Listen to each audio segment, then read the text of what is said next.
Takže co? Barči, jak se jmenuje tvá hodička?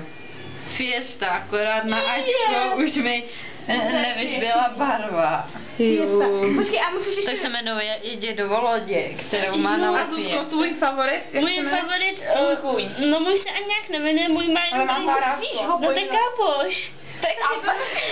Já se jmenuje Kápoš. Akorát mu tam chybí vlajka. No, kápoš a fiesta. Takže Kápoš a Tak Fiesta. dáme jo, 3, Počkejte. No. 2, Kde bude? Kápoš vezmu 3, jo, 2, 1, teď. Jo. Já myslím, že to Já myslím, že taky, tvůj no. Kápoš se trošku potápí.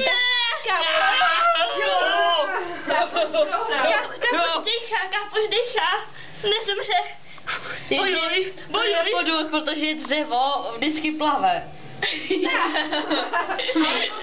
Musíme uznat, že Kápoš se potopil dřív a Fiesta vydržela díl, to musíme uznat. Ano. Ano, je to mě pravda. taky smutnej.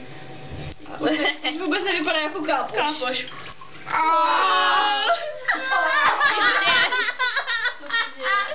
Albert.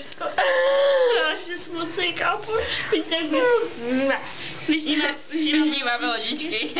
Takže přece jenom Barči Fiesta vyhrála. Jo. Marči Fiesta nebo Ne. Pogratuluju vám. A já. Kápošovi. A vám cenu Utichy. Pogratuluju vám taky, slečno. Sláva vítězům čas poražení. Ano. Hnedka promo. A co Kápošovi, ten už je mrtvý dávno, to můžu podle Kápoš. Jak se to tak pěkně rozmělňuje. Kápoš už má novou hlavu. Tak